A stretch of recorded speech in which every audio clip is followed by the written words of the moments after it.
اللہ تعالی ہے، اس سے مانگنے کا طریقہ ہے،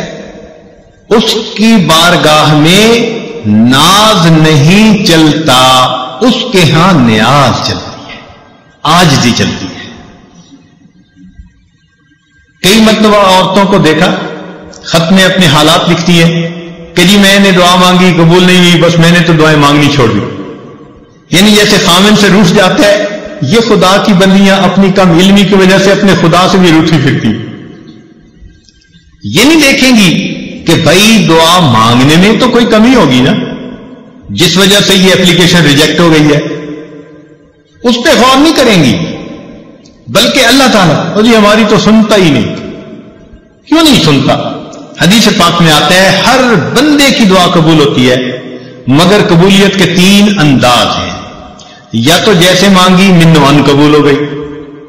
یا اللہ تعالیٰ اس کے بدلے کوئی بڑی مصیبت اس بندے سے دور کر دیتے ہیں، یا اس کو نام اعمال میں ذخیرہ کے طور پر لکھوا دیتے ہیں، اور قیامت کے دن اس کو اتنا دیں گے، حدیث پاک میں آتا ہے کہ وہ بندہ دعا مانگے گا، اللہ دنیا میں میری کوئی دعا نہ پوری ہوتی، ہر دعا ذخیرہ بنی ہوتی، اور آج اس دن مجھے اس کا اجر ملتا تو کتنی اچھی بات ہوتی۔ 3 میں سے کسی نہ کسی ایک صورت میں دعا کا بدلہ ضرور ملتا ہے۔ اب اللہ تعالیٰ پابند تو نہیں ہے نا کہ ہم نے مانگی ہے تو اسی کو پورا کر دے، اللہ تعالیٰ حکمت والے ہیں، وہ دیکھتے ہیں کہ یہ دعا اس کے لیے پورا ہونا بہتر ہے یا برا ہے۔ کئی دفعہ بندہ پیسہ مانگتا ہے اور اللہ تعالیٰ جانتے ہیں کہ اس کو پیسہ مل گیا نا تو یہ اس کو ہضم نہیں کر پائے گا، یہ ایمان سے ہی محروم ہو جائے گا، یہ دین سے ہی محروم ہو جائے گا، تو اللہ تعالیٰ پھر اس کی اس دعا کو اس طرح قبول نہیں کرتے۔ جیسے بچہ انگارہ پکڑنا چاہے تو ماں کتنی محبت کرنے والی ہوتی ہے مگر انگارہ نہیں پکڑنے دیتی، اب بچہ روئے بھی امی میری بات نہیں مانتی، نہیں، بچے کو نہیں پتا کہ وہ اس کے لیے نقصان دہ ہے، ماں کو پتا ہے۔ اسی طرح ہم نے جو مانگا ہمیں کیا پتا وہ ہمارے لیے ٹھیک ہے یا نہیں، اللہ تعالیٰ چونکہ رحیم و کریم ہے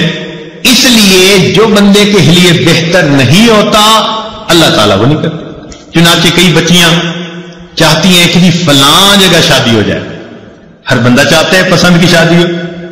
تو اب ان کی اگر نیت بن گئی کہ ادھر شادی ہو جائے اور ہو نہیں رہی تو بس سب سے بیزار، بڑی دعائیں مانگی، بڑے وظیفے کیے، بڑا قرآن پڑھا، اور جی ہماری تو دعا قبول ہی نہیں ہوتی۔ اللہ کی بندی، آپ کو کیا پتا کہ وہ جو اس وقت اتنی محبتوں کا تمہارے ساتھ اظہار کر رہا ہے کل کو تمہارے ساتھ وہ کیا برتاؤ کرے گا؟ ممکن ہے کل کو وہ تمہیں سرے سے ہی طلاق دے دے، کل کو وہ تمہاری بجائے کسی اور کے ساتھ اپنے تعلق بنا لے اور تمہیں گھر کے اندر ذلیل کرے، دوسروں کے سامنے بے عزت کرے، اور تم اس وقت جینے کی بجائے مر جانے کو ترجیح دینے لگو۔ تو اس وقت انسان سوچتا ہے جی ادھر میرا رشتہ ہو جائے، اور وہ کہتے ہیں جی میری دعا قبول ہی نہیں ہوتی۔ بھائی قبول اس لیے نہیں ہو رہی، اللہ تعالیٰ بہتر جانتے ہیں۔ تو اس لیے دعا جب بھی مانگی جاتی ہے اگر بندے کے حق میں بہتر ہو تو اللہ تعالیٰ اسی طرح پورا کر دیتے ہیں، بہتر نہ ہو تو اللہ تعالیٰ پورا نہیں کرتے۔ مثال کے طور پہ ایک بندے نے کہا اللہ مجھے امیر بنا دے، غنی بنا دے، اللہ تعالیٰ نہیں بناتے، کیوں؟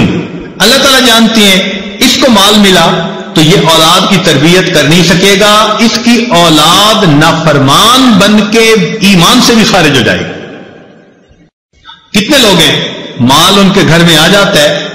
اور ان کی اولاد ان کے ہاتھوں سے نکل جاتی ہے، ہمیں کیا پتا کہ کس وجہ سے یہ دعا قبول نہیں ہو رہی۔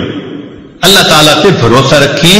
اعتماد رکھیں، اس کو اپنے اوپر ماں سے بھی 70 گنا زیادہ مہربان سمجھتے ہوئے سوچیں کہ کوئی نہ کوئی حکمت ہوگی جو من و ان قبول نہیں ہوگی۔ اور ہمیں کیا پتا کہ اللہ تعالیٰ نے اس دعا کے بدلے کوئی مصیبت سے بچایا ہو۔ آپ ذرا غور کریں، آپ گاڑی میں جا رہی ہیں اور کئی مرتبہ بس ایکسیڈنٹ ہوتے ہوتے بچتا ہے، تو ممکن ہے آپ کی مانگی ہوئی کسی دعا کے صدقے اللہ تعالیٰ نے آپ کو ایکسیڈنٹ سے بچا لیا۔ زلزلہ آیا،